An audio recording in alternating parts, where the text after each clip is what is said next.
Oh, that's right. That's right. I made a comeback. I'm up green actually big on the day right now. And the SPY, S&P, the ES, the futures going to the moon. I've got one contract left. And I'm going to talk about how I've been able to hold this contract, how I got back in the green, my overall thought process, and all that fun stuff right here in this video. So make sure you guys stay tuned. What's going on, guys? So like I said, I'm back in the green. Sometimes you just need to walk away for a little bit, take a little breather, go outside, look at the sky, think about what you did wrong, think about what you could do better, and come back stronger than ever. And that's what I did today. So what's funny is, remember this morning when we were shorting up here? Look at that drop. It dropped from the 36s all the way down here to the 800. So 836 down to 800, about a minimum of 30 handles drop there. So we were shorting on this move up. We got the drop finally.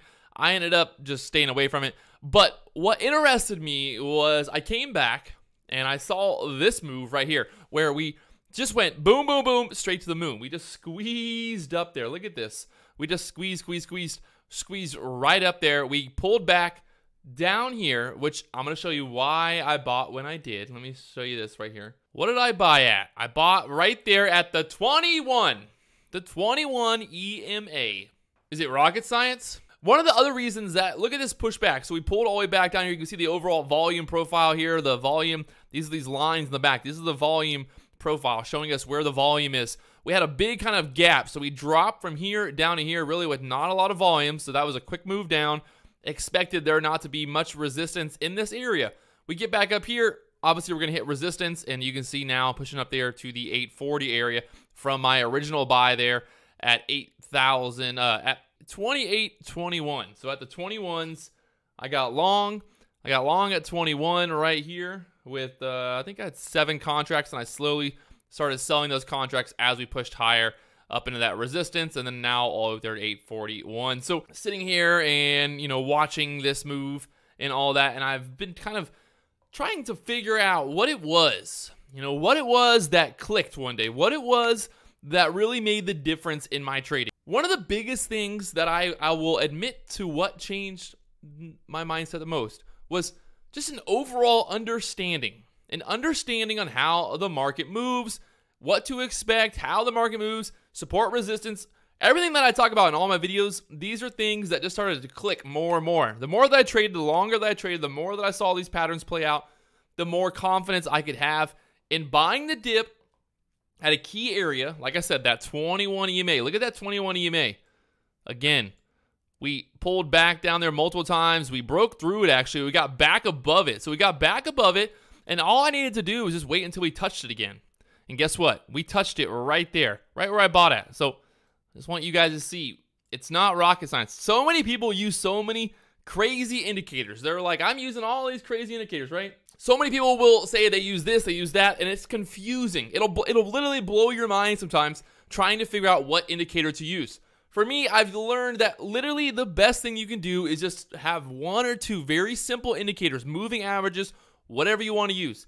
Keep it simple. Don't get crazy. Like I said, it's not rocket science. We are not reinventing the wheel here. We're just trading. So we don't need to have some type of crazy algorithmic, stuff going on and all that. Maybe it works better for you. But right now, you can see how I'm up a little over 20 handles. Well, I was at the high. But I'm still holding for close. We got about an hour and a half to close. So I'm expecting this move to continue right now. The futures are up 2.5%. What's even more interesting is I actually ended up buying 300 calls. I bought 300 calls on the SPY today, and those are up almost over 50% as well. So I bought some calls because I was like, screw it. If the market wants to be irrational, the market wants to go back to highs, and it just wants to be something crazy, I'm going to play with it, and I'm going to let it go. So that's what's happening. JP Morgan still looking red right now. We got some other earnings going on, but again, just getting back to my overall, thought process of why I'm holding longer and why it's working. Why is it working? Because I just started trusting in the process, the idea that, Patrick, I think really what it was is at this point, for this trade, I'm looking at it like, hey, if I can buy here off the 21 EMA and I can risk basically off of these, what I'm risking, 3 handles, maybe 3 handles tops on this trade? It's a beautiful trade, my friends. It's a beautiful trade. It's almost it's almost, it's almost too simple. So that's what I'm looking for. I'm looking for trades like this. So even if this trade does not work out, which, it happens, like we had this morning, we cut our losses, blah, blah, blah. We kept our losses small. Even when the trade does not work out, all I need to do is realize that, hey, I've got to take some small losses to get some bigger gains. That's how I'm looking at it. And I'm looking at overall as well, like how often am I wrong and how often am I right? I'm right. Normally, I'm right. I'd say, I don't want to be like crazy here, but I'd say I'm at least 60% right. I mean, at least minimum. So understanding your process, believing in the process, knowing that, like I said, how does the market move? We're going to get these drops. We're going to get these pops. We see these big kind of green candles. So that's obviously signaling like, hey, there's some serious, action going on here. Look at this. Bam.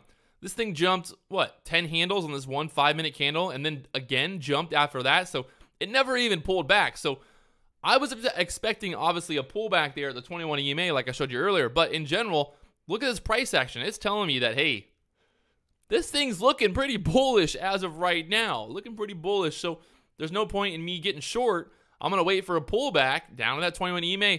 If we can close above it, if we can stay above that 21 EMA, well, then it's game on. I'm looking to get long. So that's exactly what I did.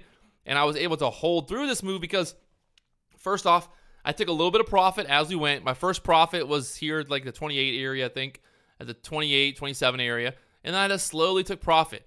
Now, we had this resistance here at the 30s, so I took a little bit of profit there. Took a little bit of profit here. Took a little bit of profit here. I've got one contract left. I'm going to let this one ride for that kind of, we'll say 850 area here into close. This is what we're looking for. So that's all we're doing. It's not rocket science. We're not out here trying to reinvent the wheel. I don't have some kind of mythical trading skill that nobody else can have. I mean, at the end of the day, I don't even rank myself as a good trader overall, but, I'm still getting it done. And that's one of the reasons that I love futures is it just takes away so much work. I really don't have to go and try to figure out what news release is coming out, to figure out what kind of PR, what kind of stock, and look at the float and do all this stuff. I can just trade the futures and look for patterns that I see over and over, look for the overall market, direction. Like we had this big move here this morning. We crashed back down, but guess what? That 2800 area, which we talked about for that crash down, it held. And what happened then? It rallied back. So there it is. Just want to give you guys an update, let you know that I'm not red on the day anymore. I'm green now. And also, just kind of, like I said, I've been sitting here looking at this and figuring out, what changed. Because in the past, when I was a beginner day trader, a lot of times what I would do is I would buy here, I'd get an amazing entry. And then I'd end up taking profit like way too quick, like, for a small little profit. And like I said, I'm taking a little bit of profit as I go, but overall, I still have that conviction, that overall confidence that this move is going to happen. And you can see up there to 841 on that move. So I took, a little profit along the way. I was calm. I was relaxed. I believed in it, and I had that confidence.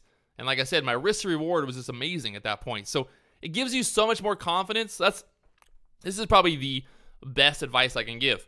The more patience that you have with your entries, the more patience that you wait for the setup to really show itself, to really be like, hey, this is where I want to buy at, like I did there, off the 21 EMA, pulling back to that support area. When all those things lined up, when everything was lining up beautifully, at that point, once I enter that trade, I'm that much more confident in the overall move because I can be like, hey, this is looking good. This is everything that I thought it would do. It's touching the EMA. It's at the support. We haven't lost this support there at the 820. Everything is looking good. So the more that you can identify reasons to why you're buying, having all those reasons stacked up and being like, hey, this makes this a good setup. Those are all things that are going to help you be able to hold up, for a 20 to 30, 40, 50 handle move. We've seen plenty of times where I've made a 50 handle move. And because of that is because I'm trusting in the process and the overall direction and idea of what the market is doing. It's not about predicting the market. It's about seeing these patterns over and over and then looking for optimal risk to reward. Risk to reward. That's what it's all about right there, my friends. So like I always say, if you haven't already, hit that subscribe button, the bell notification tab, and all those little buttons down below. I'll talk to you guys later on.